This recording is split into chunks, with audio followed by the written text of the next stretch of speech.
ஆவியானவர் பேசுகிற பொழுது அது அழகாக இருக்கும், அது பலனாக இருக்குங்க.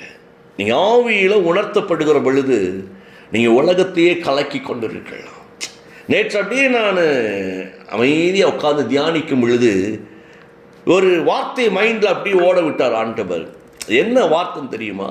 நிமிடம் தோறும் நிமிடங்கள் மறைந்து, அதாவது மறித்து கொண்டிருக்கிறது.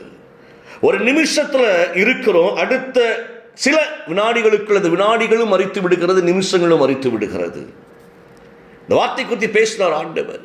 நிமிடங்கள் மறைந்தால் அது உயிர் பெற முடியாது. அதாவது கடந்து போயிட்டு நேரங்கள் என்றால் அந்த நேரம் திருப்பி நமக்கு கிடைக்கவே கிடைக்காது, அது உயிர் பெற்று வர முடியாது. நிமிடம் உயிரோடு இருக்கும் பொழுதே அதை சரியாய் பயன்படுத்தினால் உலகமே நிமிர்ந்து பார்க்கும்படி கர்த்தர் நம்மை உயர்த்தி வைத்திருப்பார். நல்ல கவனி இந்த வார்த்தையை. ஒவ்வொரு நிமிஷத்தையும் சரியாய் ஞானமாய் பயன்படுத்துகிற பொழுது உலகமே நம்மை நிமிர்ந்து பார்க்கும் அளவுக்கு நாம் உயர்த்திலே நின்று கொண்டிருப்போம். ஆச்சரியப்படும் உலகம். அந்த அளவுக்கு கர்த்தர் நம்மை நம்மை நம்மை நம்மை நீங்க நல்ல கவனிங்க. ஒரு பணத்தை இழந்தால் சம்பாதித்துக் கொள்ளலாம், சுகத்தை இழந்தால் சுகம் பெற்றுக்கொள்ளலாம். நல்ல கவனிங்க. படிப்பை இழந்தால் படிப்பை நம்ம பெற்றுக்கொள்ளலாங்க. ஆனால் நேரத்தை இழந்துட்டோம்னா வாழ்க்கையை கூட நம்ம பெற்றுக்கொள்ள முடியாது. அந்த நேரம் திரும்பி நமக்கு வராது. சந்தோஷத்தை இழந்துடக்கூடாது, சமாதானத்தை இழந்துடக்கூடாது. கர்த்தருடைய வார்த்தை ரொம்ப அழகை சொல்லப்படுகிற ஒரு காரியம் என்ன அப்படின்னா, அதை உங்க கூட நான் இப்போ பேசுகிறேன். இதைத்தான் நேற்று இரவு அப்படியே நான் தியானிச்சுக்கிட்டே இருந்தேன். அப்பதான் யோசித்தேன், ஒவ்வொரு நிமிடமும் எவ்வளவு விசேஷித்த விதமாய் தேவன் நமக்கு தந்திருக்கிறார் ஐயா. இந்த உலகமே சொல்லுது காலம் பொன் போன்றது அப்படின்னு சொல்லிக் கொடுக்கு. காலத்தை வீணாக்கி விடாதீர்கள் சொல்லிக் கொடுக்கிறது. வேதத்திலும் ஆண்டவர் பவுல் வழியா இந்த வார்த்தை எழுதுறாரு. எபேசர் 5ஆம் அதிகாரம் 16ஆம் வசனத்தை வாசிக்கின்ற பொழுது அங்கு ஆண்டுடைய வார்த்தை இவ்வாறாக சொல்லப்படுகிறது. நாட்கள் பொல்லாதவைகள் ஆனபடியினாலே காலத்தை பிரயோஜனப்படுத்திக் கொள்ளுங்கள். இந்த நாட்கள் பொல்லாதவை, ஆகவே காலத்தை முற்றும் நீங்கள் பயன்படுத்துங்கள். நம்ம பல காரணங்களை சொல்லி காலங்களை இழந்து கொண்டிருக்கிறோம், நேரத்தை இழந்து கொண்டிருக்கிறோம். எனக்கு உதவி செய்ய ஒருவரும் இல்லை ஐயா, என்னால் இது முடியாது, நான் பலவீனன், என்னால் முடியாது என்று பல காரணங்களை சொல்லி சொல்லி சொல்லி சொல்லி நேரத்தை வீணடித்துக் கொண்டிருக்கிறோம். சில நேரங்களில் தேவையில்லாத வார்த்தைகளை பேசி சந்தோஷப்பட வேண்டும் என்று சொல்லி நேரங்களை இழந்து கொண்டிருக்கிறோம். பலரிடம் பேசி பேசி வீணான வார்த்தைகளை விட்டு நேரங்களை இழந்து கொண்டிருக்கிறோம். ஒரு மொபைல், ஒரு டிவியில் அமர்ந்து கொண்டு நேரங்களை இழந்து கொண்டிருக்கிறோம். எதுவுமே நமக்கு பிரயோஜனப்படாததாக இருக்கிறது. நமக்கு பிரயோஜனப்படாத ஒன்றிற்காக நேரங்களை வீணாக்கி கொண்டிருக்கிறோம். நல்ல கவனித்துக் கொள்ளுங்க. ஆனால் ஆண்டு ரொம்ப அழகை சொல்லுகிறார், நாட்கள் பொல்லாதவை என்பதை புரிந்து கொள்ளுங்க. அப்படின்னு என்ன அர்த்தம்னா, ஐயா அந்த உலகத்தில் ஒன்னால வாழ முடியாத அளவுக்கு நெருக்கடிகள் இருக்கு, உலகத்தில் உபத்திரவங்கள் இருக்கு, போராட்டங்கள் இருக்கு. அந்த போராட்டத்தில் ஜெயிக்க வேண்டும் என்றால் இந்த வார்த்தை தான் பேசுறாரு. ஏன்னா உலகம் உன்னை வாழ விடாது, உன்னை மேலே எழும்ப விடாது. நீ ஒரு காரியத்தை முயற்சி செய்து வந்தாலும் கூட அதை காரணத்தில் அது ஏதாவது ஒன்றை சொல்லி உன்னை மட்டமாக்கி கீழே படுக்க வைக்க தான் பார்க்கணும். உன் முயற்சியை வீணாக்க பார்க்கும் இந்த உலகம். ஏன்னா நீ எந்திரிச்சிட்ட அப்படின்னா அவன் தோத்து போயிடுவான் அல்லவா. எனவே உன்னை எழும்ப முடியாதபடிக்கு உனக்கு எதிராக செயல்படும். ஆனாலும் நீ தைரியமாயிரு. இதை காரணம் காட்டி நேரத்தை வீணாக்கி விடாதே. இதெல்லாம் சாதாரண வார்த்தை இல்லைங்க. ஆண்டவரே பேசிக்கொண்டே இருந்தார், ரொம்ப அழகாய் சொல்லிக் கொடுத்து கொண்டிருந்தார். ஏன்னா ஒவ்வொரு நிமிஷமும் நிமிஷமும் நிமிஷமும் கர்த்தர் நமக்கு தந்த பொக்கிஷம்.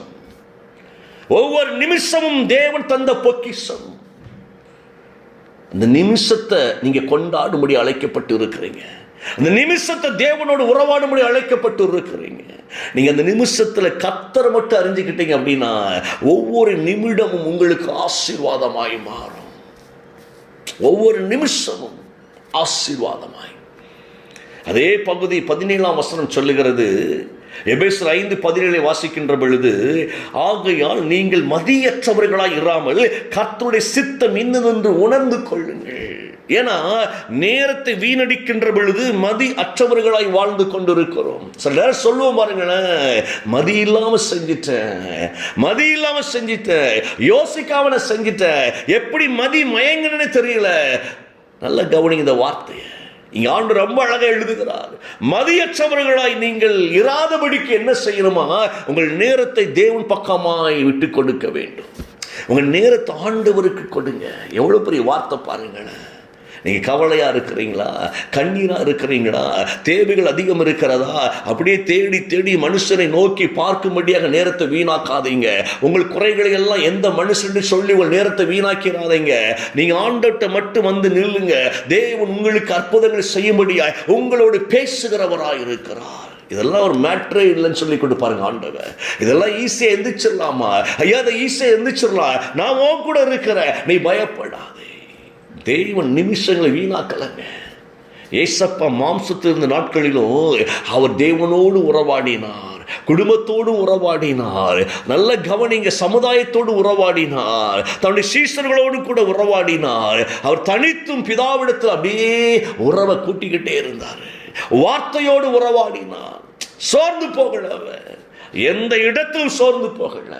நம்ம சோர்ந்து போகிறோம் ஏன் அப்படின்னா நேரங்களை வீணாக்கி கொண்டிருக்கிறோம். கவலை அதிகமாய்ப்பட்டு இந்த கவலையினால நேரத்தை வீணாக்கி கொண்டிருக்கிறோம். நீங்க கவலைப்படுறீங்கன்னா நேரத்தை வீணாக்குறீங்க. கேட்கறதுக்கு நல்லா தான் இருக்கு பிரதர், ஆனா செய்ய முடியலையே. அதுக்குதான் ரகசியத்தை ஆண்டவர் டெய்லி பேசிக்கிட்டே இருக்கிறாரு. நீ ஒண்ணுமே செய்ய வேண்டாம், தேவன் பக்கமாய் தேவ சத்தம் கேட்கும்படியாய் நம்மளை ஆண்டவர்கிட்ட நம்ம ஒப்பு கொடுத்தா போதும். ஆண்டவர் என் கூட பேசுங்க.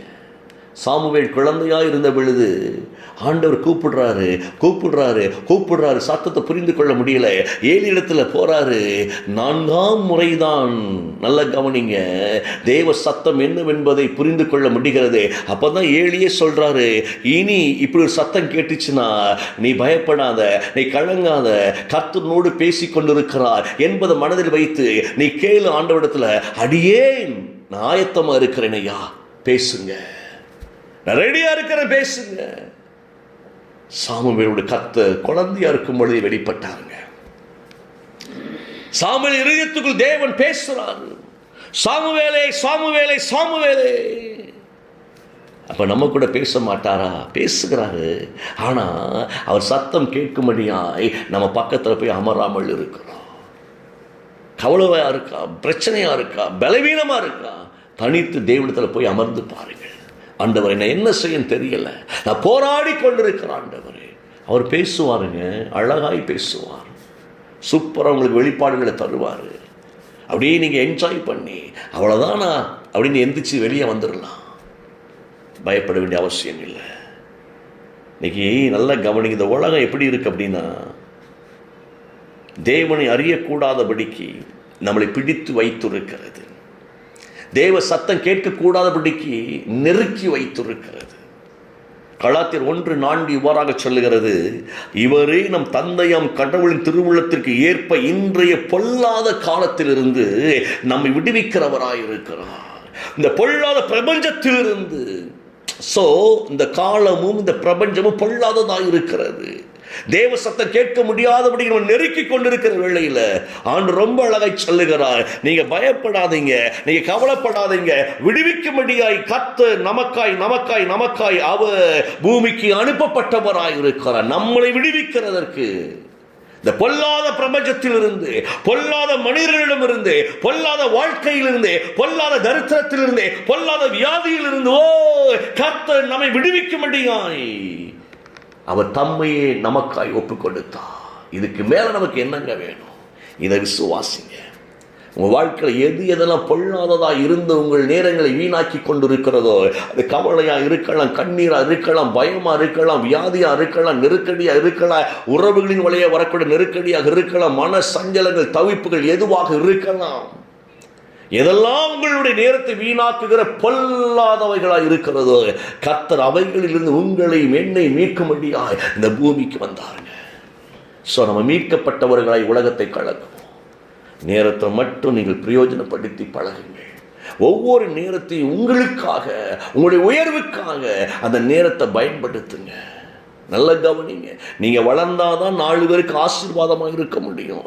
நம்ம வளராம யாருக்கும் ஆசீர்வாதமாக இருக்க முடியாது. அப்ப நம்ம வளரணும்னா ஆண்டவர் கொடுத்திருக்கிற ஒவ்வொரு நேரத்தையும் ஆண்டவர் கொடுத்திருக்கிற தாளந்துகளையும் சரியாய் நீங்கள் பயன்படுத்தி கொண்டு இருக்க வேண்டும், பிராக்டிஸ் பண்ணி கொண்டு இருக்க வேண்டும்.